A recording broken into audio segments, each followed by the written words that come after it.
मंगलाचरण करेंगे। ओम नमः सिद्धेभ्यः जय श्री ओम नमः सिद्धेभ्यः जय श्री ओम नमः सिद्धेभ्यः। मंगलम भगवान वीरो मंगलम गौतमो गणि मंगलम कुंद कुंदाद्यो जैन धर्मोस्तु मंगलम सर्वमंगल मांगल्यम सर्व कल्याण कारकम प्रधानम सर्वधर्माणां जैनम जयतु शासनम जैनम जयतु शासनम जैनम जयतु शासनम। तो हमारा परमात्म प्रकाश ग्रंथ के अंतर्गत 2 नंबर 28 तक हमने पढ़ा था, दूसरे अध्याय के, जिसमें सम्यक दर्शन के बारे में विशेष रूप से बताया गया था। व्यवहार सम्यक दर्शन, निश्चय सम्यक दर्शन, और उस परिप्रेक्ष्य में हम थोड़ा सा और भी ज्यादा उसमें क्लैरिटी लाना चाहते हैं, क्योंकि हमारा धर्म का प्रारंभ सम्यक दर्शन से ही होता है। तो जितनी ज्यादा क्लैरिटी हमको होगी सम्यक दर्शन के बारे में, उतना ही हमारा मोक्ष मार्ग प्रशस्त होगा।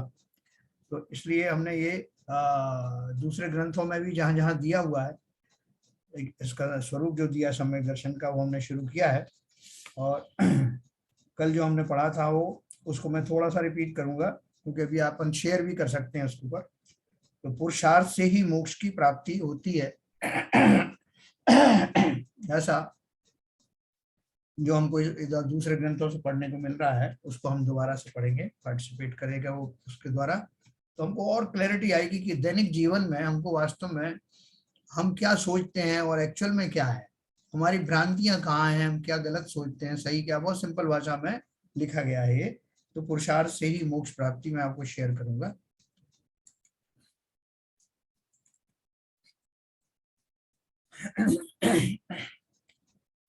देखिए, अपन कल पढ़ चुके हैं, मैं दोबारा यहीं से शुरू करूंगा। यहाँ प्रश्न है कि मोक्ष का उपाय काल लब्धि आने पर भवितव्यानुसार बनता है, या मोहादि के उपशम आदि होने पर बनता है, या अपने पुरुषार्थ से उद्यम करने पर बनता है, सो कहो। है ना, क्या प्रश्न पूछा, सिंपल प्रश्न पूछा। कि कोई तो कह देता है सब समय आएगा जब हो जाएगा, कोई बोलता है जब होनहार हो नहीं होगी तो हो जाएगी, कोई बोलता है कि नहीं भाई साहब ये तो मोह चला जाएगा जब हो जाएगा, कोई बोलता है कि पुरुषार्थ से होगा। तो इनमें से क्या सही है, ऐसा उन्होंने पूछा। और दूसरा आगे फिर उन्होंने अपनी दलील दी, यदि प्रथम दोनों कारण मिलने पर बनते हैं तो हमें उपदेश किस लिए देते हो। है ना, काल लब्धि आएगी और होनहार होगी तो हो जाएगी, तो उपदेश क्यों दे रहे हो। और पुरुषार्थ से बनता है तो उपदेश तो सब सुनते हैं, उनमें से कोई उपाय कर सकता है, कोई नहीं कर सकता, सो कारण क्या है। अब बोल रहे पुरुषार्थ से होगा, तो पुरुषार्थ आप क्या बोलते हो कि जो उपदेश सुनना और समझना, उससे वो ही पुरुषार्थ है। उस समय पुरुषार्थ मतलब उपदेश को सुनना, उसका मनन करना, वैसा चिंतन करना, इसे पुरुषार्थ बताते हो। तो बोलते हैं ये जो उपाय है कोई कर सकता है, कोई नहीं कर सकता, जो नहीं कर सकता इसका मतलब वो पुरुषार्थ नहीं कर सकता क्या, ऐसा उन्होंने प्रश्न पूछा। तो इसका उत्तर दिया गया, समाधान, एक कार्य होने में अनेक कारण मिलते हैं, सो मोक्ष का उपाय बनता है, वहां तो पूर्वोक्त तीनों ही कारण मिलते हैं। पूर्वोक्त तीनों कारण कौन से मिलते हैं कि कालब्धि, भवितव्य अनुसार और मोह आदि का शमन, ये 3 कारण तो मिलते हैं। या इसी में जो है वो और अगला जो बता रहे हैं इसको क्या बोल रहे हैं, एक कार्य होने में एक कारण मिलते हैं, सो मोक्ष का उपाय बनता है, वहां तो पूर्वोक्त तीनों ही कारण मिलते हैं, जिसमें पुरुषार्थ भी शामिल है, और नहीं बनता वहां तीनों ही कारण नहीं मिलते। कैसे में नहीं मिलते, पूर्वोक्त 3 कारण कहे, उनमें काल लब्धि व होनहार तो कोई वस्तु है नहीं। जिस काल में कार्य बनता है वही काल लब्धि। अपन काल हो, अपना काम हो गया तो अपन बोलेंगे साहब उसकी काल लब्धि आ गई थी। और होनहार भी कोई वस्तु नहीं है, ठीक है ना, क्योंकि जो कार्य हुआ वही होनहार है, ऐसे ही होना था। तथा जो कर्म के उपशम आदिक हैं, जो मोह का बोल रहे हैं ना, मोह का उपशमन होगा, तो बोल रहे जो कर्म के उपशम आदिक हैं वह पुद्गल की शक्ति है। कर्म का प्रबल रूप से उदय में आना है, कब उपशमित होना है, मतलब कर्म के जो फिजिकल जो उसकी जो शक्ति है उसकी बात कर रहे हैं कि वह तो पुद्गल की शक्ति है, उसका आत्मा कर्ता हरता नहीं है, लेकिन पुरुषार्थ मुझे करना है ना, मेरे लायक तो काम बताया नहीं। तथा पुरुषार्थ से उद्यम करते हैं सो यह आत्मा का कार्य है। इसलिए आत्मा को पुरुषार्थ से उद्यम करने का उपदेश दे। कल अपन ने बहुत अच्छी क्लैरिटी इसमें लाए थे कि ये सारे जो 3 कारण तो ये अपने आप घटित होते हैं सही समय में, जब होना होता है तब कह दिया जाता है कि ये हुआ साहब इसलिए ऐसा हो गया। लेकिन ये सब जो है भाग्य भरोसे बैठे रहने पे होगा क्या, ये कुछ पुरुषार्थ भी करना पड़ेगा। तो वो पुरुषार्थ उन्होंने क्या बोला, जिस समय पहली बात तो इन जितने जो कारण बताए उसमें आत्मा का पुरुषार्थ था ही नहीं। आत्मा का पुरुषार्थ जहाँ है अपन उसकी चर्चा कर रहे हैं आत्मा को, इसलिए उस तरह के पुरुषार्थ करने का आदेश उपदेश देते हैं। यहाँ यह आत्मा वहां यह आत्मा जिस कारण से कार्य सिद्धि अवश्य हो उस कारण रूप उद्यम करे। कल अपन ने बात की थी ना, तितली में से तेल निकालना है, सरसों में से तेल निकालना है तो उस तरह का उद्यम करना पड़ेगा। इस तरह की मशीन वगैरह जो है लगा करके जिसमें से उनका क्रशिंग हो जाए और वो सही बीज लेकर के सर जिसमें तेल होता है उसको निकाला जाता है उसके द्वारा। तो बीज का चयन यानी उपादान शक्ति और बाकी के निमित्त मिलने पर वो कार्य होता है। तो यहाँ यह आत्मा जिस कारण से कार्य सिद्धि अवश्य हो उस कारण रूप उद्यम करे। वहां तो अन्य कारण मिलते ही मिलते हैं और कार्य की भी सिद्धि होती ही जाती है। तथा जिस कारण से कार्य की सिद्धि हो अथवा नहीं भी हो उस कारण रूप उद्यम करे। वहां अन्य कारण मिले तो कार्य सिद्धि होती है, ना मिले तो सिद्धि नहीं होती है ना। तो उद्यम क्या करना है, जैसे मैंने आपको बताया कि हमको सरसों में से तेल निकालना है या तिल्ली से तेल निकालना है, तो अपन पहले तो वो जाति का बीज लाएंगे जिसमें तेल है, फिर उसको नीचे उसको क्रश करने का जो है अपन को सोचेंगे कि इसमें से क्रश करेंगे तो ये निकलेगा। फिर क्रश करने रूप उद्यम करने से पहले हम बहुत सारी चीजों का अरेंजमेंट करते हैं, चाहे वो कोलू भी हो, क्रशिंग मशीन भी हो। पहले तो उसके अंदर ऐसी बुद्धि आए कि इसमें से तेल निकालना है, फिर उसको कलेक्शन कैसे करेंगे तो उसमें एक कटोरा भी रख देते हैं। ये सारे अपन तंत्र लगाते हैं ना। और अगर चूंकि वो सही आपने जो है बीज यानी उपादान चुना है और सही उसको निकालने की आपको युक्ति आई है समझ में, तो आपका पुरुषार्थ सफल होगा। तो ऐसे ही वो कह रहे हैं कि कार्य सिद्धि कब होती है, जब उस रूप जैसा उद्यम करना जरूरी है वैसा परफेक्ट उसी जाति का उद्यम करेंगे तो काम हो जाएगा और बाकी के निमित्त अपने आप मिल जाएंगे। उसको कहा जाएगा साहब जिस समय मैंने तेल निकाला उस समय मेरी बुद्धि भी ऐसी थी, बीज तो मौजूद था ही, बाकी मशीन भी अवेलेबल थी और सब कार्य जो है अपना टाइम पे हो गया, कोई विघ्न बाधा नहीं आई। तो बोल रहे हैं बाकी अन्य कारण तो मिलते ही रहते हैं और कार्य की भी सिद्धि होती ही जाती है। संसार के समस्त कामों में आप ये बात लगा लेना, जब जो काम होना होता है तो उस काम के लिए उस डायरेक्शन में किए जाना वाला कार्य ही कार्यकारी होता है, दूसरा नहीं होता। तथा जिस कारण से कार्य की सिद्धि हो अथवा नहीं भी हो उस कारण रूप उद्यम करे। वहां अन्य कारण मिले तो कार्य सिद्धि होती है, ना मिले तो सिद्धि नहीं होती है ना। जैसे आपने अपना रोटी बनाने की बात सोची, अब रोटी बनाने के लिए क्या चाहिए, सबसे पहले आपको गेहूं या आटा चाहिए और गेहूं और आटा तो आ गया। अब लेकिन बाकी के जो है निमित्त नहीं मिले, उसको बनाने वाले, बेलने वाले, चकला बेलन ये वो गैस वगैरह वो सब नहीं मिले तो कार्य नहीं हुआ। तो ये बोल रहे हैं कि जिस कारण से कार्य की सिद्धि हो अथवा नहीं भी हो उस कारण रूप उद्यम करे। और उद्यम करने बैठे तो वो कुछ चीज नहीं मिली तो वहां अन्य कारण मिले तो कार्य सिद्धि होती है, ना मिले तो सिद्धि नहीं होती है ना। उपादान कारण मौजूद था, गेहूं था, उसका आटा था और उपादान वाले तो ये चीजें थी, अब बाकी चीजें नहीं मिली तो कार्य सिद्ध नहीं हुआ। लेकिन जब वो बनना होगी, इस समय रोटी बनने का भी प्रसंग आएगा, बन चुकने का आएगा, बाकी सारी चीजें जो हैं उसकी काल लब्धि भी आई होगी, होनहार भी होगी और वो बाकी के जो स्त्री आदि या पुरुष आदि जो बना रहे हैं उनका भी संयोग होगा, चकले बेलन आदि का निमित्त वो सब मिलेगा जिस काल में वो बनना होगा। लेकिन सारे ही निमित्त उसी जाति के उसी प्रकार के अवश्य ही मिलेंगे जब वो कार्य होना होगा।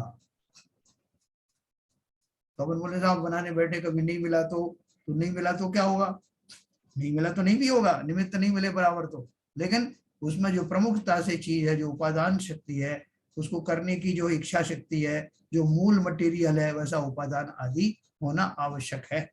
और उस रूप परिणमने की जीव का भाव भी होना चाहिए कि मुझे काम करना। वहां तो पुद्गलिक है सारा, ये अपन जीव की चर्चा कर रहे हैं। वहां ये आत्मा जिस कारण से कार्य सिद्धि अवश्य हो उस कारण रूप उद्यम करे, वहां तो अन्य कारण मिलते ही मिलते हैं और कार्य की भी सिद्धि होती ही जाती है जब अन्य कारण मिल जाते हैं। तथा जिस कारण से कार्य की सिद्धि हो अथवा नहीं भी हो उस कारण रूप उद्यम करे, वहां अन्य कारण मिले तो कार्य सिद्धि होती है, ना मिले तो सिद्धि नहीं होती। लेकिन एक पक्की बात है कि अगर वो कार्य हुआ तो उसमें वो सारे निमित्त मिलेंगे जो आवश्यक हैं, सहज ही मिलेंगे। आपका काम क्या है, अपना यथा योग पुरुषार्थ करना और उपादान की शक्ति के रूप में आप आत्मा स्वरूप हैं। ये दो चीज तो है आपकी, एक आत्मा और एक जैसा करने का भाव। तो वो जो करने का भाव है, वो करने का भाव भी जैसे हमने बोला यथा योग पुरुषार्थ, तो क्या पर पुरुषार्थ करें, आत्मा क्या पुरुषार्थ कर सकती है, अपन आगे चर्चा करते। वहां यह आत्मा जिस कारण, हाँ, सो जिनमत में तो मोक्ष का उपाय कहा है ना, जिनमत में मोक्ष का उपाय कहा है, इससे मोक्ष होता ही होता है। इसलिए जो जीव पुरुषार्थ से जिनेश्वर के उपदेशानुसार मोक्ष का उपाय करता है, उसके काल लब्धि व होनहार भी हुए और कर्म के उपशमादि भी हुए हैं, तो वो ऐसा उपाय करता है। देखो, बाकी सब चीजों में थोड़े बहुत अल्टरनेटिव हो सकते हैं इधर उधर, है जैसे कोई को रोटी बनाना तो हाथ से भी बन सकती है, वो आजकल वो रोटी मेकर भी आता है, उससे बन सकता है। लेकिन उसमें आकार प्रकार सब में उसी तरह से ही देना पड़ेगा आपको, चाहे मशीन से बनाओ चाहे वैसे, उस शेप में रोटी चाहिए तो उस तरह का उपक्रम करना पड़ेगा। तो यहाँ भी मोक्ष जाने का जो उपाय है वो पर्टिकुलर वही उपाय है, उसी उपाय को पा करके उसी तरह का पुरुषार्थ करके अनंत जीव सिद्ध गति को प्राप्त हुए। तो अभी हमको क्या क्या चीज मालूम पड़ गई कि भैया जो मोक्ष का उपाय जो कहा जाएगा वो एक ही उपाय है और वो निश्चित है और पक्का उपाय है, पहली बात। दूसरी बात ये कि जब हम उस दिशा में उस पुरुषार्थ पूर्वक कार्य करेंगे तो बाकी के सारे निमित्त अवश्य ही मिलेंगे, इस बात की गारंटी है। अगर आपका उद्यम सही दिशा में है तो उस समय बहुत सारी चीजें अपने आप मिलेगी जो उसमें निमित्त बने, निमित्तों को खोजने की जाने की जरूरत नहीं। सो जिनमत में जो मोक्ष का उपाय कहा है, इससे मोक्ष होता ही होता है। इसलिए जो जीव पुरुषार्थ से जिनेश्वर के उपदेश अनुसार मोक्ष का उपाय करता है, उसके काल लब्धि व होनहार भी हुए और कर्म के उपशमादि हुए हैं, तो ही वह ऐसा उपाय कर पाता है।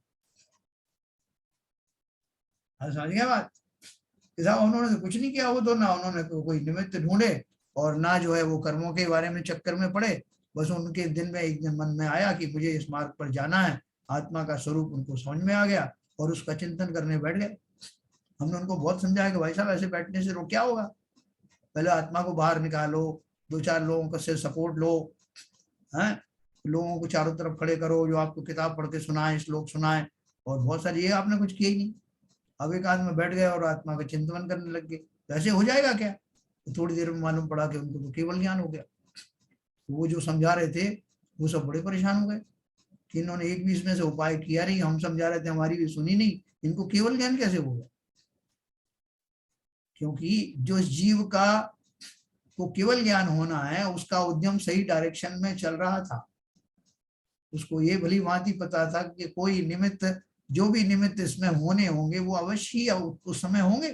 जैसे कर्मों का उपशम हो जाएगा, अंत कोड़ा कोड़ी सागर पर्यंत उसकी स्थिति हो जाएगी, अनुभाग घट जाएगा, वो सब अपने आप होता है। तो देखो हमारा काम कितना सिंप्लीफाइड हो गया। जैसे हमसे कोई कहे कि साहब आपको कहीं जाना है, हम आपको लेके चलते हैं, आप तो साहब कैसे जाएंगे, वो कहाँ पहुंचेंगे, वहाँ पर भोजन की क्या व्यवस्था हो, बोला आपको कुछ नहीं करना, गाड़ी में बैठिए आप और सब काम हो जाएगा। पर बड़े खुश होते हैं कि बढ़िया है, ने बता दिया, मुझे ज्यादा कोई टेंशन ही नहीं। तो इसी तरह वो कहते हैं ज्ञानी कि मोक्ष मार्ग मुश्किल नहीं है, बहुत आसान है, लेकिन हमारी प्रैक्टिस जो है मुश्किल चीजों की बनी हुई है, हमें वो सरल वस्तुएं समझ में ही नहीं आती या हमको वो बड़ी डिफिकल्ट लगती। तो बोलते ये बिल्कुल सिंपल है कि आपको कोई टेंशन, जो संसार की चीजों के लिए इतनी टेंशन करने पड़ते हैं, यहाँ तो कुछ नहीं टेंशन करनी। आत्मा आप स्वयं है ही, उसके स्वरूप का ही चिंतन करना है, मुझे ही करना है, बाकी सब निमित्त और सब घटनाएं अपने आप घटित होंगी अगर वो होनहार है तो। ये सब सोच करके मैं निश्चिंत हो सकता हूँ ना कि मेरी तो कोई टेंशन नहीं रही। और ऐसा चिंतन मैं कहीं भी कर सकता हूँ, किसी भी दशा में कर सकता हूँ, भूखे पेट भी कर सकता हूँ, भरे पेट भी कर सकता हूँ, जंगल में कर सकता हूँ, महलों में कर सकता हूँ, कहीं भी कर सकता हूँ। खाली सही दिशा में पुरुषार्थ का अर्थ है सही चिंतन होना चाहिए। चिंतन किसका? स्वयं मेरा। तो ये सारी जो है, जो आचार्यों ने इतनी सारी जो है वो डिस्क्रिप्शन किया है, इस सो कॉल्ड अपन ने माथापूरी की है, वो किस लिए की? उस आत्मा का स्वरूप समझाने के लिए। तो वो नहीं समझा तो चिंतन किसे किसका करोगे, पुरुषार्थ फिर क्या होगा इसके लिए? तो हमें जो है ना पहले तो इस बात से निश्चित हो जाना चाहिए कि मोक्ष मार्ग नितांत ही आसान है, सरल है, क्योंकि हम स्वयं आत्मा है, हमको ही मोक्ष जाना है, हमारे ही चिंतन पूर्वक जाना है, और किसी और निमित्त आदि को खोजने की आवश्यकता नहीं। इतना सिंप्लीफाइड तरीका है। लेकिन उसके लिए ऐसा पुरुषार्थ जागृत करने के लिए अंदर से ऐसी रुचि आना आवश्यक है कि मुझे ही मोक्ष जाना है, संसार में बहुत दुख है, ऐसा आपको विश्वास होना चाहिए। क्योंकि ये आचार्य भी उपदेश उन्हीं को देते हैं जो संसार से भयभीत हैं, संसार में रहना नहीं चाहते, उन्हीं को उपदेश कारगर होता। इसलिए जो पुरुषार्थ से मोक्ष का उपाय करता है उसको सर्व कारण मिलते हैं और उसके अवश्य मोक्ष की प्राप्ति होती है, ऐसा निश्चय करना। तथा जो जीव पुरुषार्थ से मोक्ष का उपाय नहीं करता, उसके काल लब्धि भी होनहार भी नहीं और कर्म के उपशमादि नहीं हुए हैं, तो यह उपाय नहीं करता। देखो संसार में मैंने आपको एक बार बताया था, एक अंग्रेजी कहावत है ना, नथिंग सक्सीड्स लाइक सक्सेस। जब तक किसी आदमी को सफलता नहीं मिलती तो लोग उसकी तरह तरह की कमियां निकालते रहते हैं, साहब उसको इसलिए नहीं मिला, उसने ये नहीं किया, उसने वो नहीं किया, फला नहीं किया, ढिमका नहीं किया है। हमारे यहाँ जो ऑफिस में दो कैरेक्टर थे, एक जो है वो बहुत गुस्सेल स्वभाव का, तो जब प्रमोशन की बारी आई तो लोगों ने कहा कि भाई साहब उसको तो मिल ही जाएगा प्रमोशन। और जब उसको मिल गया प्रमोशन तब लोगों ने कहा कि उसको इसलिए मिल गया कि वो बड़े गुस्सेल स्वभाव का है, तो बॉस भी डरा रहता था उससे, इसलिए उसको मिल गया प्रमोशन, भाई साहब गुस्से की वजह से मिला। अब दूसरा आदमी था वो बिल्कुल शांत रहता था, कभी किसी झगड़े नहीं करता, उसको मिल गया प्रमोशन। तो लोगों ने कहा भाई अब इसको क्यों मिला? बोले अरे शांत आदमी है तो शांत की तो सब कदर करते हैं ना, इस शांति की वजह से मिला। तो जब वो कोई घटना घटित हो जाती है तब लोग उसका जो एनालिसिस करते हैं, तब वो एनालिसिस करने में वो सारी बातें आ जाती हैं कि इस वजह से हुआ होगा। तो सफलता बड़ी चीज है और कारण तो लोग बाद में खोज लेते हैं। इसलिए उन्होंने क्या कहा, और किसी का नहीं हुआ। एक तीसरा आदमी था, उसको भी बहुत गुस्सा आता था, तब उसका नहीं हुआ। तो लोगों ने कहा कि भाई इसका कैसे हो जाएगा, इतने गुस्सेल आदमी का कोई करेगा क्या? और एक चौथा शांत आदमी था, उसका भी नहीं हुआ। तो उसके बारे में लोगों ने कहा इसका क्यों नहीं हुआ? बोले साहब ऐसे काम थोड़ी चलता है, थोड़ा सा चटक भी होना चाहिए आदमी को, ऐसे शांत पड़े रहो कभी पता ही नहीं किसी का आपने क्या काम किया, बताना पड़ता है। ऐसे लोग खोजते हैं किसमें? जिसको सफलता मिल जाती है, फिर उसके जो गुण हैं, उसके जो निमित्त हैं आसपास के, उनका लोग बखान करने लगते। तो इसी तरह से उन्होंने क्या कहा, इसलिए जो मोक्ष का उपाय नहीं करने, जो जीव पुरुषार्थ से मोक्ष का उपाय नहीं करता, उसके काल लब्धि व होनहार भी नहीं। कि भाई साहब इसने जो है इसका तो कुछ हुआ ही नहीं, क्योंकि काल लब्धि तो आ गई थी। बोले कैसे पता? बोले बैठा था ना ये ध्यान में, तो लग रहा था कि कहीं इसको होनहार है, काल लब्धि भी आ गई होगी, आ गई होगी नहीं, आई नहीं, क्योंकि वो जीव पुरुषार्थ भी नहीं कर रहा था। तो जो जीव पुरुषार्थ से मोक्ष का उपाय नहीं करता, उसके काल लब्धि व होनहार भी नहीं और कर्म के उपशमादि नहीं हुए हैं, तो वह उपाय नहीं करता।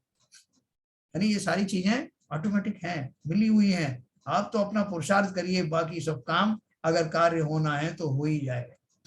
इसलिए जो पुरुषार्थ से मोक्ष का उपाय नहीं करता, उसको कोई कारण नहीं मिलते और उसको मोक्ष की प्राप्ति नहीं होती, ऐसा निश्चय करना है। वो जो व्यक्ति था ना जिसने वो छींका काटा था, आड़म साड़म कछु न जानू अंजन चोर, उसको विद्या क्यों सिद्ध हो गई? और उसके पहले जो व्यक्ति बैठा हुआ था वो भली भांति पूरी विधि से वो कर रहा था, विधियां सब उसने बनाई थी।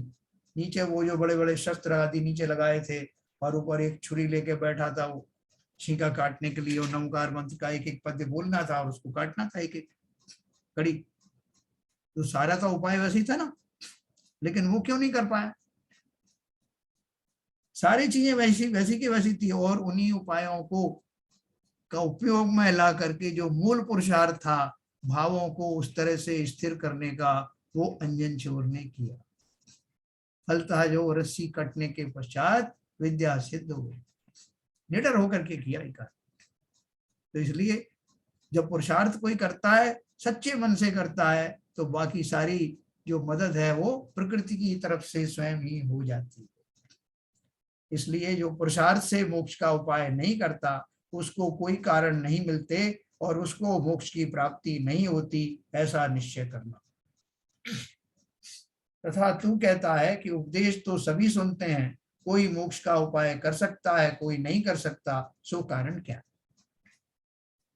अब जिसको पुरुषार्थ के ऊपर ही भरोसा नहीं था, वो बोल रहा है कि ऐसा उपदेश आप दे रहे हो और बहुत सारे लोग सुनते हैं ये आपका उपदेश सुन के। तो पुरुषार्थ, जिस जाति का पुरुषार्थ की आप बात कर रहे हो, वो कुछ लोग कर पाते हैं, कुछ नहीं कर पाते, तो आप उन्हीं को उपदेश दो ना जो कर पाते हैं। तो उन्होंने क्या बोला, उसका कारण यही है कि जो उपदेश सुनकर पुरुषार्थ करते हैं वे मोक्ष का उपाय कर सकते हैं, और जो पुरुषार्थ नहीं करते वे मोक्ष का उपाय नहीं कर सकते। उपदेश तो शिक्षा मात्र है, फल तो जैसा पुरुषार्थ करे वैसा लगता है। उस सिंह के जीव ने कभी सोचा था क्या जंगल में कोई मुनिराज आएंगे और मुझे उपदेश देंगे तब मेरा भला हो जाएगा? उसका अंदर से तैयारी थी, उसकी होनहार जो है पक रही थी, काल लब्धि आने वाली थी, और वो कहीं संस्कार उसके पहले के विद्यमान थे। इसलिए यथा योग्य समय में देशना भी मिली और वो उसके संस्कार जागृत हो उठे। तो जब उसको इस तरह की विषमताओं के बीच में भी ऐसे सुयोग मिल सकते हैं, तो हम तो सब अनुकूलताओं में ही रह रहे हैं। चारों तरफ इतना बढ़िया सुंदर वातावरण है, साधर्मी भाइयों का मेला लगा हुआ है, सुंदर मंदिर का सानिध्य मिला हुआ है। एक तो जो था है ही चैत्यालय, नए मंदिर का निर्माण होने जा रहा है, और सारे साधर्मी भाई वो अपने ग्रुप में निरंतर धार्मिक वातावरण को बनाए रखते हैं। इतना उत्कृष्ट साधन मिलने पर और इतनी बढ़िया माहौल के होने के बावजूद भी अगर हम उपाय नहीं करते तो कमी किसकी है?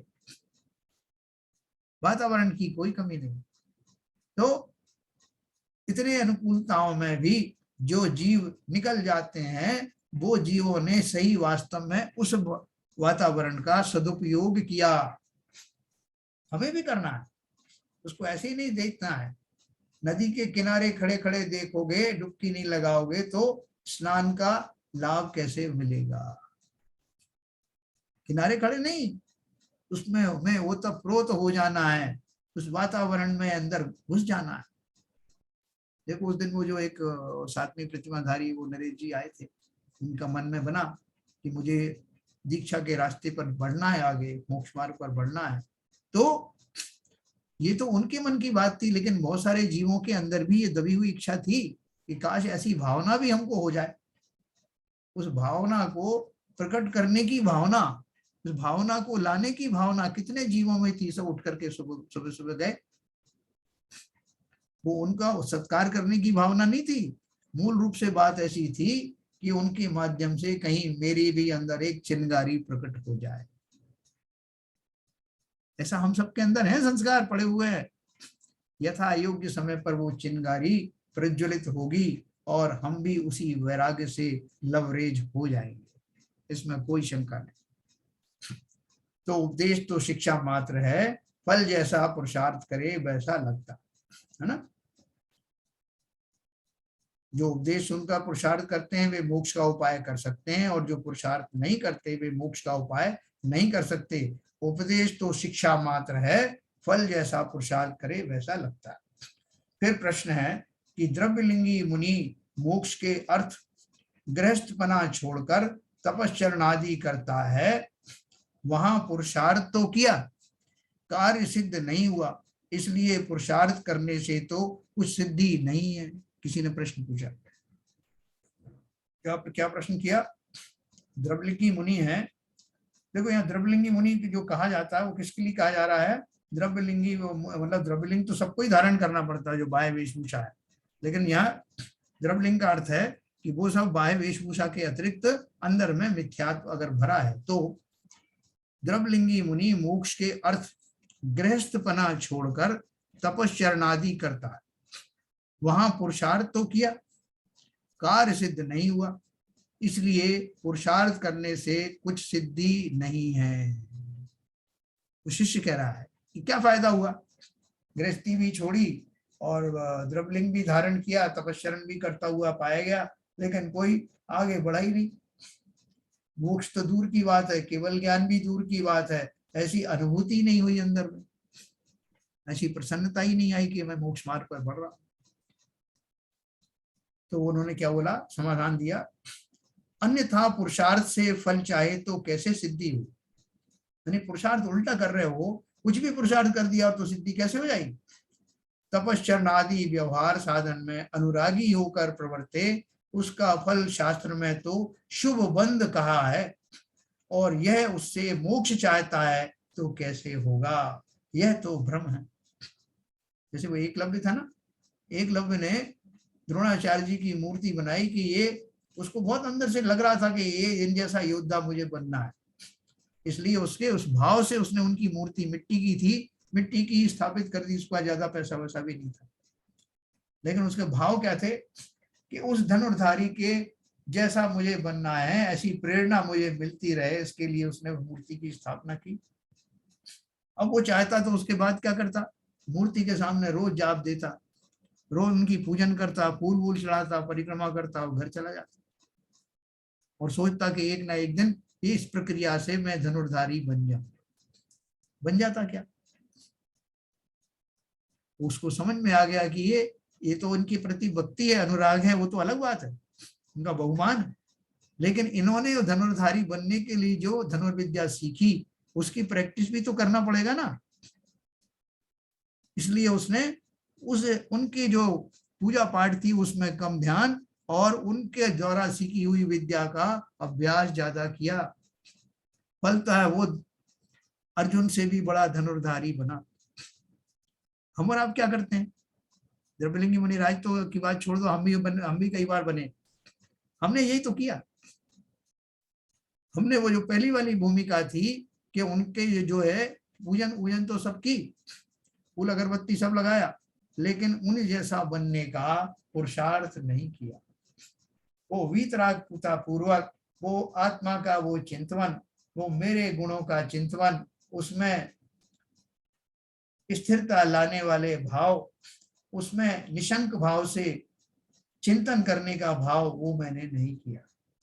इसलिए बोला कि तपश्चरण आदि व्यवहार साधन में अनुरागी होकर प्रवर्ते, उसका फल शास्त्र में तो शुभ बंध कहा है। इस पूजा, इस जो सबने धार्मिक अनुष्ठान वगैरह किए ना, कितनी बार किए, इनसे पुण्य बंध तो अवश्य होता है और हुआ भी है, लेकिन पुण्य भी कितना कहां तक हो सकता है? मैक्सिमम हम सर्वार्थ सिद्धि के देव तक के पुण्य का अर्जन कर सकते हैं, लेकिन क्या होता है हमने नवग्रह तक का जो है कुल पुण्य बंद किया, लेकिन उस पुण्य के फलस्वरूप में संसार में ही बना रहा, मोक्ष प्राप्त नहीं हुआ। तो इसलिए हमें बहुत सरल अच्छे तरीके से समझना चाहिए कि पुरुषार्थ में क्या कमी रह गई और असली पुरुषार्थ क्या था, है ना। बहुत फाइन लाइन है इनके बीच में, शुभोपयोग और शुद्धोपयोग के बीच में जो डिफरेंस है हम समझ नहीं पाते। फलता है हम सारे जीवन शुभोपयोग में ही लगे रहते हैं, शुद्धोपयोग की दशा को पहचानते भी नहीं। तो इसलिए उन्होंने कहा अन्यथा पुरुषार्थ से फल चाहे तो कैसे सिद्धि हो, पुरुषार्थ उल्टा सीधा करोगे और कैसे सिद्धि हो जाएगी। तपश्चरण आदि व्यवहार साधन में अनुरागी होकर प्रवर्ते और उसका फल शास्त्र में तो शुभ बंध कहा है, और यह उससे मोक्ष चाहता है तो कैसे होगा, यह तो भ्रम है। फिर प्रश्न है कि भ्रम का भी तो कारण कर्म ही है, पुरुषार्थ क्या करें। देखो उसने छोड़ा नहीं, शिष्य ने, उसने बोला आप जो बोल रहे हो कि ये सब भ्रम है, तो हमारा ऐसा कर्म का उदय चल रहा है कि वैसा हमको यही सब जो क्रियाएं हैं उनमें ही हमको लगता है कि इससे मोक्ष हो जाने वाला है, इसमें हमारी क्या गलती।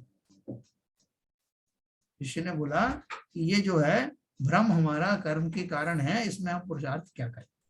तो उत्तर क्या दिया, सच्चे उपदेश से निर्णय करने पर भ्रम दूर होता है।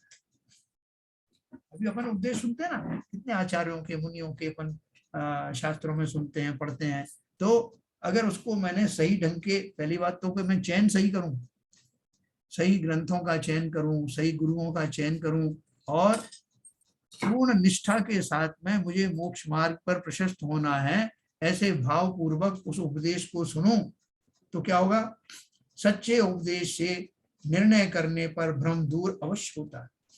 परंतु ऐसा पुरुषार्थ नहीं करता, उसी से तो भ्रम रहता है। चलते फिरते एक किताब इधर से पढ़ ली, 2 लाइन उधर की पढ़ ली, कोई उधर से कर ली, साहब 2 जाप में वहां दे क्या है, 4 वेदी के दर्शन वहां पे कर ली, अब करवाओ ना मोक्ष मिले। हाँ, तो सही पुरुषार्थ नहीं करोगे तो उस तेल में, तिल्ली में से तेल कैसे निकलेगा।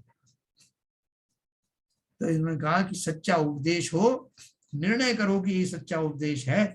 जो निर्णय करने के लिए उन बैकग्राउंड बताया कि किस तरह से दुख होता है, कैसे आकुलताएं आती हैं, आकुलता का कारण क्या होता है, उनको पक्के तौर पर एनालिसिस करना कि वास्तव में ये जो बताया है, मेरी जो वर्तमान संसार अवस्था है मूल में, उसमें क्या क्या घटित होता है, इसका पूरा ज्ञान करना और उससे कैसे निवृत्ति होगी ये भी पढ़ना, ध्यान करना, और उस पूर्वक करेंगे तो बोल रहे हैं कि भ्रम का निवारण तो अपने आप होगा, है ना।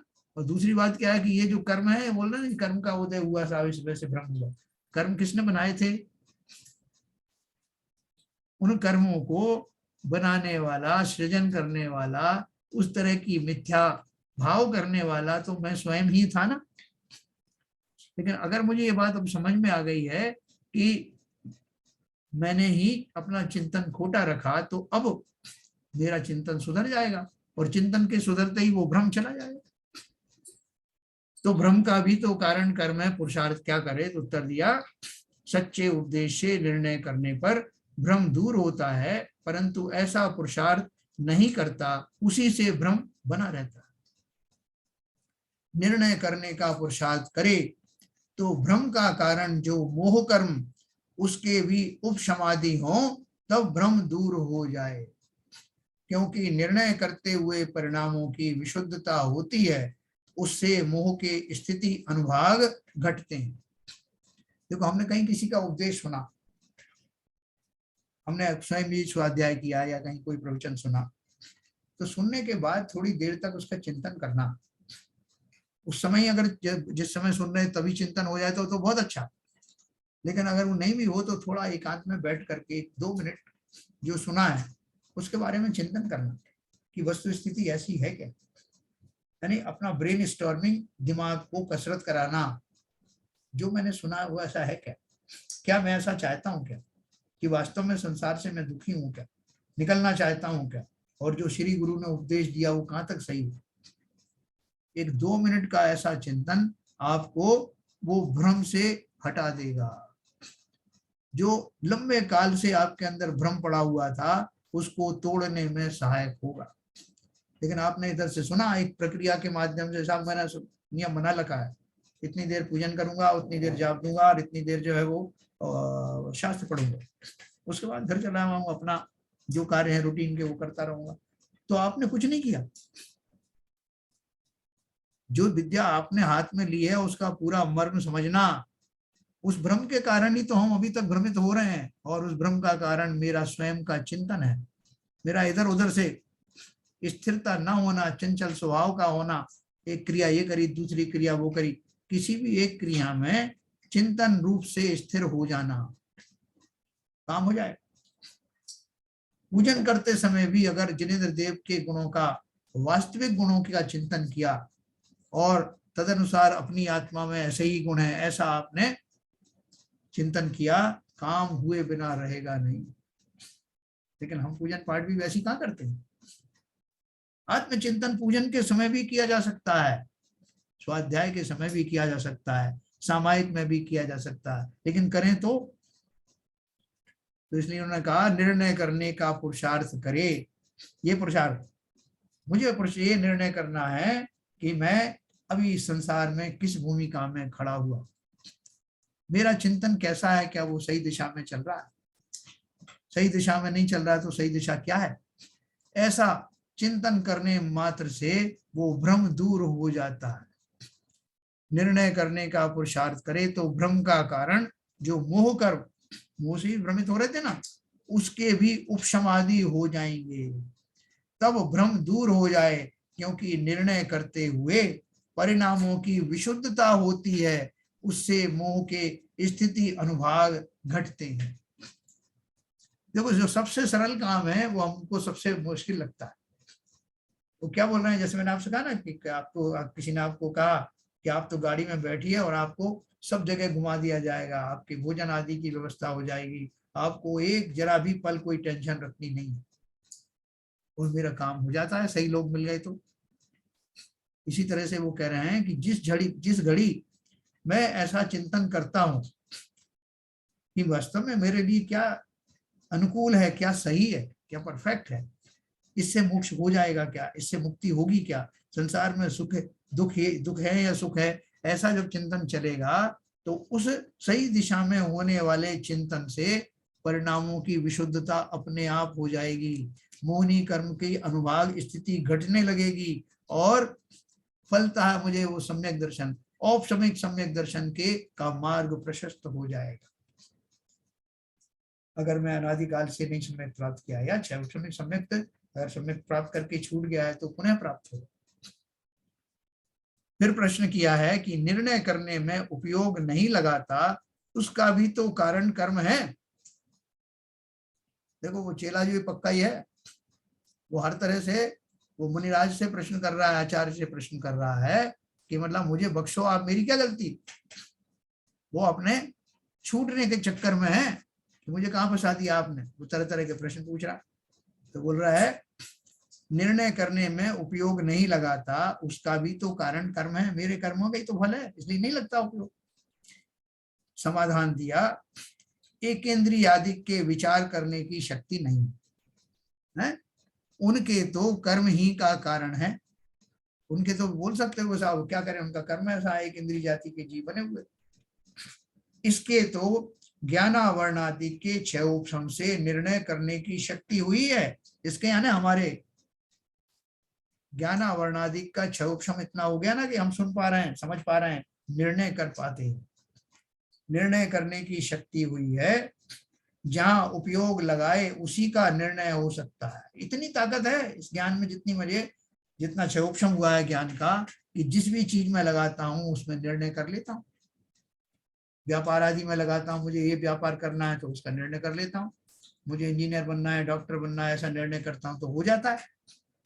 तो यहाँ क्यों आनाकानी कर रहा है, तो उन्होंने क्या बोला, जहां उपयोग लगाए उसी का निर्णय हो सकता है, परंतु यह अन्य निर्णय करने में उपयोग लगाता है, यहाँ उपयोग तो लगाता ही नहीं।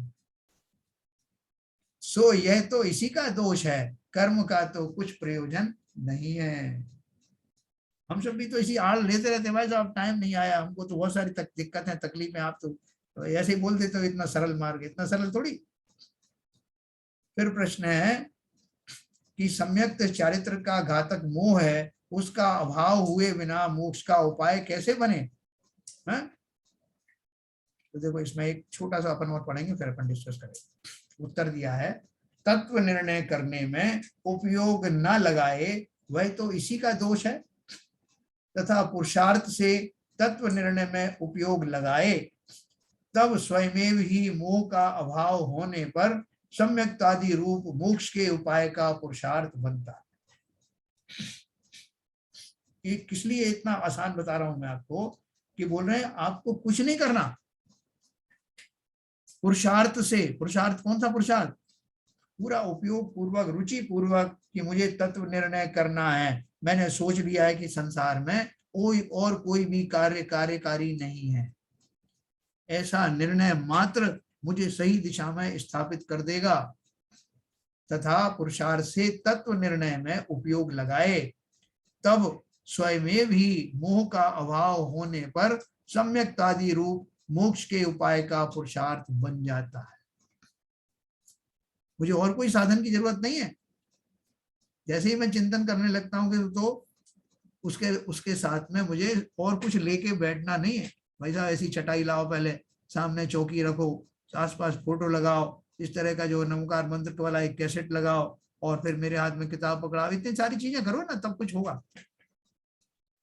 तो बोल रहे हैं शमशान में बैठ करके भी, जहां ये कोई साधन नहीं है, बैठने भर की भी जगह नहीं, मेरे अंदर सब कुछ है, उपादान भी मैं ही हूँ, निमित्त भी मैं ही हूँ, आंतरिक निमित्त मैं ही हूँ, मेरा भाव, मेरा चिंतन, मेरी दृढ़ता, मेरा पुरुषार्थ, वही मेरा उपादान है, वही मेरा निमित्त है।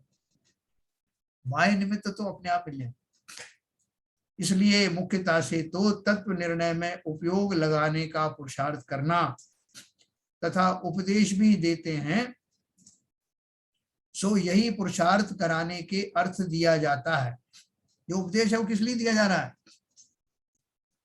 जो आपको ये समझाया जा रहा है कि आत्मा का ऐसा स्वरूप है, और जो शरीर आदि इनका ऐसा स्वरूप है, और 6 द्रव्यों का स्वरूप ऐसा है, और 7 तत्वों का स्वरूप ऐसा है, वो किस लिए? कोई ये किससे कहानी है क्या? ये कहानियां क्यों सुनाई जा रही हैं? क्योंकि उन सबके बीच में से मैं क्या हूं, उन जिन सबको लेकर मैं भ्रमित था, उन सबके बीच में से सही जीव द्रव्य मैं कैसा हूं, ये बताने के लिए सब बताया गया। इसलिए उन्होंने कहा उपदेश भी देते हैं, सो यही पुरुषार्थ कराने के अर्थ दिया जाता है, तथा इस पुरुषार्थ से मोक्ष के उपाय का पुरुषार्थ अपने आप सिद्ध होगा। उपदेश क्या दिया? कि तत्व निर्णय करो, अपने आत्मा के स्वरूप को जानो, उसका चिंतन करो, ये उपदेश दिया। जिसने इस उपदेश को मान लिया तो वो यही करेगा ना। जो उपदेश मानने का अर्थ क्या है? जो बताया वही करने लगेगा, और बोले कि ऐसा उपाय करते ही मोक्ष मार्ग, मोक्ष अपने आप सिद्ध हो जाएगा। ठीक है, और एक लाइन और बोलिए, और तत्व निर्णय ना करने में किसी कर्म का दोष है नहीं, तेरा ही दोष है, परंतु तू स्वयं तो महंत रहना चाहता है और अपना दोष कर्मादिक को लगाता है। सो जिन आज्ञा माने तो ऐसी अनीति संभव नहीं है। भाई साहब अपन तो ऐसे करते हैं, अपना काम नहीं हो तो किसी और के ऊपर लगा देते हैं, कि तुमने कहा था, वो साहब इसने कहा था, मैं ढूंढता रहता हूँ, है ना। कुछ लोग तो अपने साथ में रखते हैं ऐसे व्यक्तियों को, स्त्री या पुरुष एक दूसरे को, कि जिनके ऊपर आरोप लगाया जा सके और मैं उससे निर्वार हो जाऊं। वो तो इसने कहा था। तो इन आरोपों से काम नहीं चलने वाला। ने क्या लिखा है? जैसे तत्व निर्णय ना करने में किसी कर्म का दोष है नहीं, तेरा ही दोष है, परंतु तू स्वयं तो महंत रहना चाहता है और अपना दोष कर्मादिक को लगाता। सो जिन आज्ञा माने तो ऐसी अनीति संभव नहीं है। जो जिन आज्ञा के मानने वाले हैं वो ऐसे किसी दूसरे पर आरोप लगाने की नीति नहीं बनाते। तुझे विषय कषाय रूप ही रहना है, इसलिए झूठ बोलता है। देखो कितना वो कठोर शब्दों में बोला उन्होंने।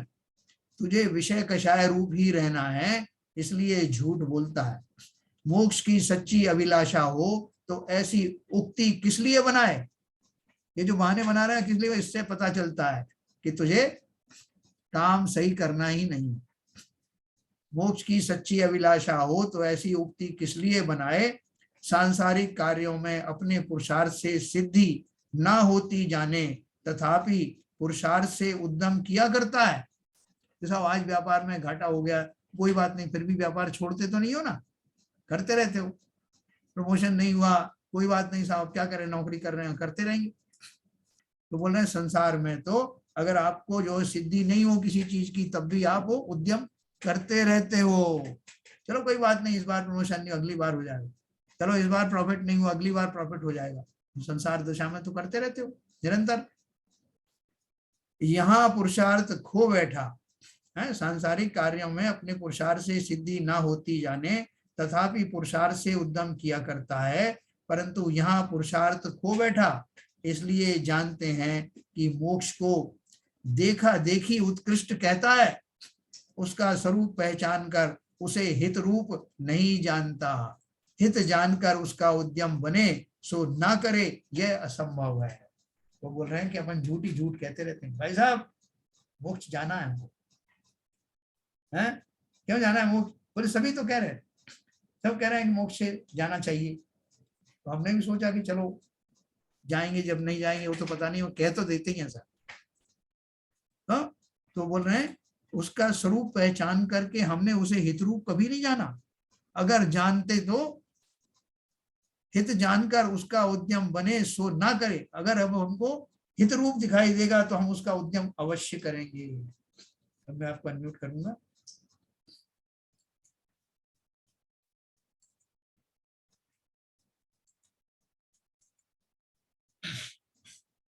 हाँ साहब, आरपीएन साहब। हाँ सर, ऐसा है। हाँ ऐसे तो शुरू में मेरे को प्रश्न आया था, हाँ जिन्होंने कहा था, बाद में क्लैरिटी आ गई कि जिन्होंने कहा था होनार और वो सब जो है सब मिलते हैं, लेकिन उन्होंने एक और कहा था जो कर्म के उपशम इत्यादि है वो भी मिल जाते हैं, लेकिन मेरे बात में क्लैरिफाई किया है इन्होंने कि उसके लिए भी पुरुषार्थ का वर्ड पुरुषार्थ शुरू में यूज नहीं किया है उसके लिए। उन्होंने जो कहा है कि ऐसे पुरुषार्थ मोक्ष का उपाय नहीं करता, वो पुरुषार्थ जो है मोक्ष के उपाय को तो पुरुषार्थ कह दिया, लेकिन जो कर्मों का उपशम वगैरह होना है उसका भी तो पुरुषार्थ ही है, वो भी उसको आप कम तो नहीं आंक सकते। जो कषाय कम होनी है उसमें भी कहीं कहीं मेरी आत्मा लगी हुई है। तो आपको क्लैरिटी हो नहीं, गई? बाद में उन्होंने क्लैरिफाई, हाँ वो क्लैरिफाई किया उन्होंने बाद में। तत्व निर्णय करने में जो वो बनता है वही जो है असल में पुरुषार्थ। क्योंकि मुझे मोक्ष का स्वरूप जब समझ में आ गया तो मेरी उसमें लगी धारणा, तो बहुत अच्छा है सर। पुस्तक तो शुरू से ही पढ़ने लायक थी, बहुत अच्छा किया आपने इसको ले लिया जी। ये प्रकार बहुत अच्छा हुआ सर। क्या बाबू जी, कैसा लग रहा है? भैया हमने तो समझा है, जो लास्ट में जो लिखा है वो सही है। लास्ट वाला सही नजर आ रहा है। हाँ। जो आपने कहा ना कि दूसरों को मैं ये तलाश करता रहता हूँ, बहाना मुझे मिले तो मैं इससे बच जाऊं। नहीं, अच्छा लिखा, बहुत बढ़िया। मतलब जो वास्तविकता है, जो सादा भाषा में, जो क्लिष्ट भाषा नहीं है, बहुत सादा भाषा में, सादा बोलचाल की भाषा में जो तत्व निर्णय और समझाया गया है वो वाकई अनोखा है, इसमें कोई शक नहीं, नो डाउट। चलन जी तो पूरा क्लैरिटी कर दिया है और सिंपल भाषा में किया है। मतलब जो भी क्वेश्चन अपन रोज उठाते रहते हैं और 5 समवाय की बात करते हैं, ये करते हैं, सबका आंसर दिया है उन्होंने। मतलब आपको कहीं से भी आप, मतलब सबसे पहली बात तो ये है कि आपको जब होगा, मतलब जब आप समझोगे और करना चाहोगे तो ही पुरुषार्थ होगा। ऐसा नहीं है कि मतलब आप कि क्रिया की तरह करते रहोगे तो नहीं होगा ना। क्या ललित जी, क्लैरिटी आ रही कुछ? जी जी, तो इसमें जो 2 प्रश्न थे ना, इसमें एक तो भ्रम का कारण कर्म ही है, एक तो प्रश्न ये था, दूसरा निर्णय करने में उपयोग नहीं लगता उसका कारण भी कर्म है। तो इसमें जो एक्सप्लेन आपने किया है मोह कर्म को कारण बताया ना सर? हाँ, मोह कर्म। तो मोह कर्म तो फिर उसका जो प्रश्न में भी यही था कि कारण कर्म है तो मोह कर्म है कारण। मोह कर्म को अगर वो कम कर दे अपनी इसकी तो ये भ्रम दूर हो उसका। मोह कर्म हुआ ना कारण इसका पश्चात, मतलब अगर भ्रम जो पैदा हो रहा है उसको। हाँ, मोह के कारण होता है, लेकिन मोह कर्म जो है वो उसका निवारण। देखो कर्मों का अगर अपन को इसका तात्पर्य क्या हुआ कि हमें कर्मों को नाश करना है, तब हमारा काम हो जाएगा, है ना। नाश करें, उपशम करें। हाँ हाँ हाँ, तो नाश करने के लिए कोई तलवार निकाल के तो टूट नहीं पड़ना है। नाश करने का अर्थ क्या है?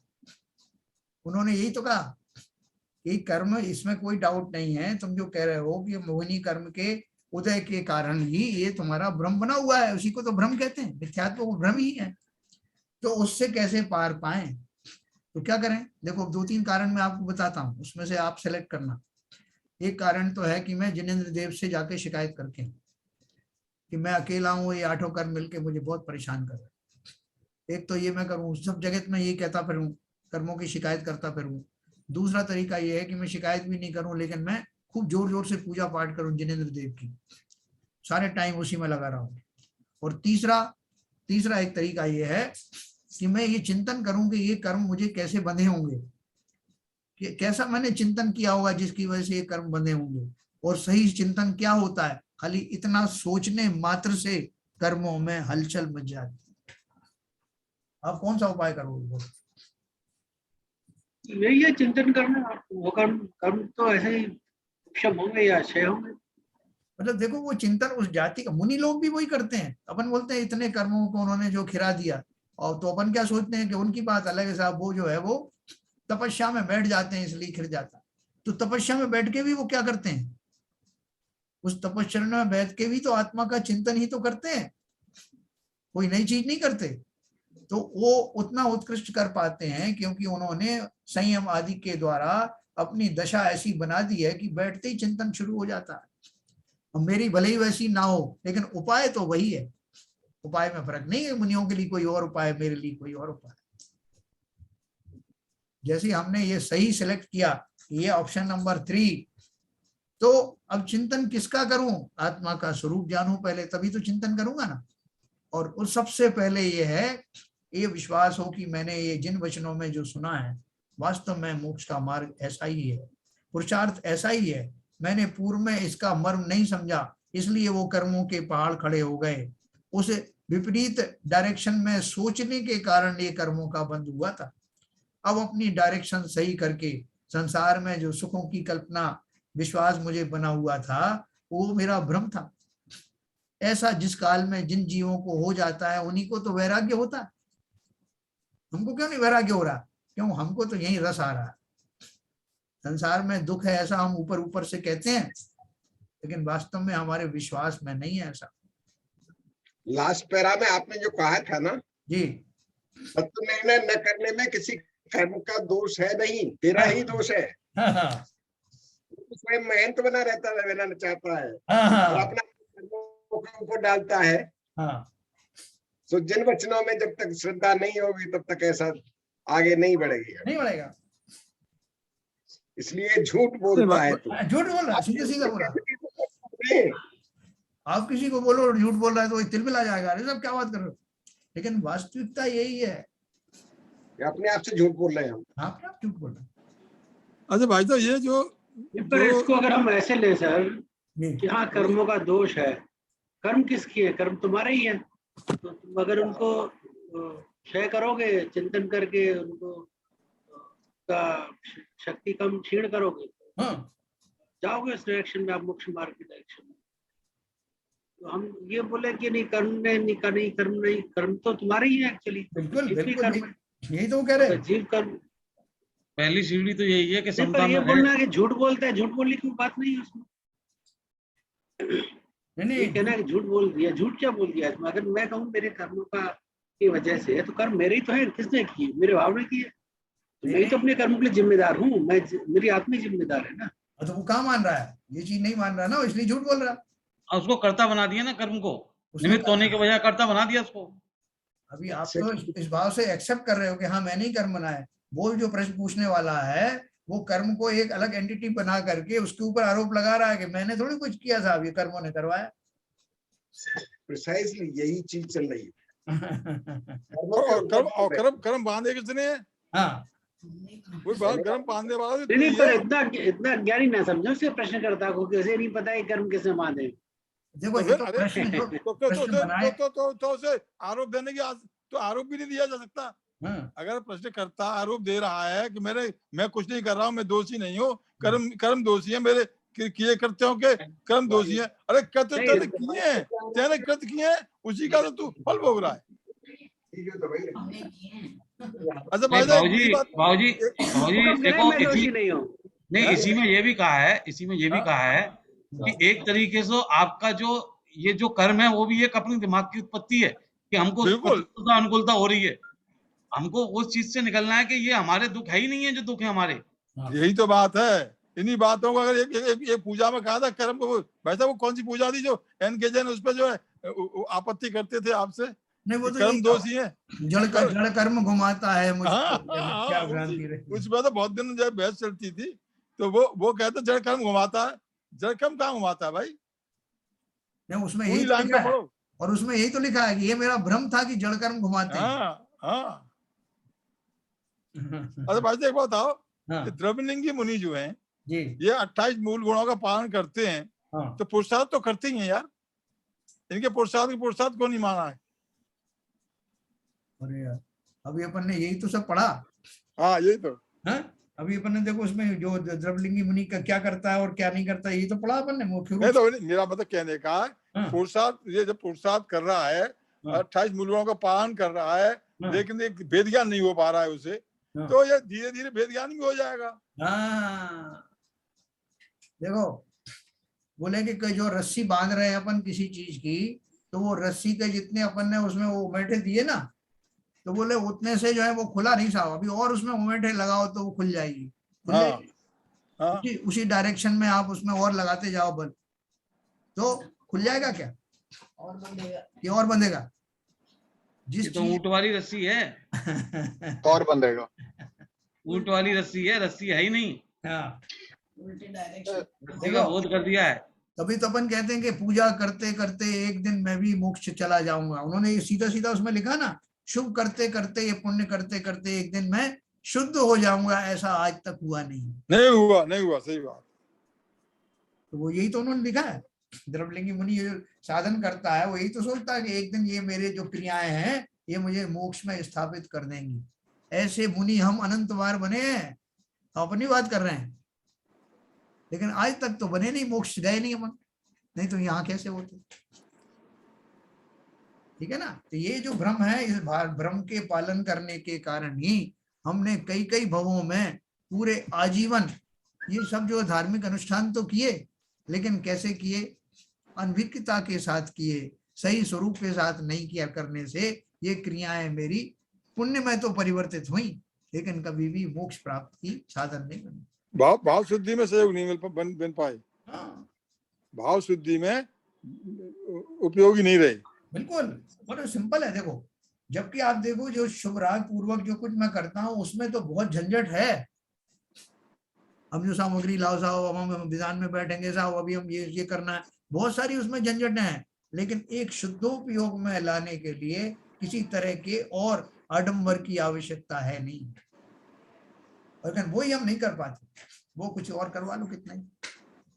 वो एक मुनिराज आए थे ना यहाँ मंदिर में, वो ये बोल रहे थे, बोलते ये जितने लोग बैठते हैं ना, बैठे हैं, इनसे मैं बोलूं कि 10 पूजन और करो तो ये कर लेंगे, लेकिन इनसे कहूं कि मैं 10 मिनट आत्मा का चिंतन करो तो कोई तैयार नहीं होगा।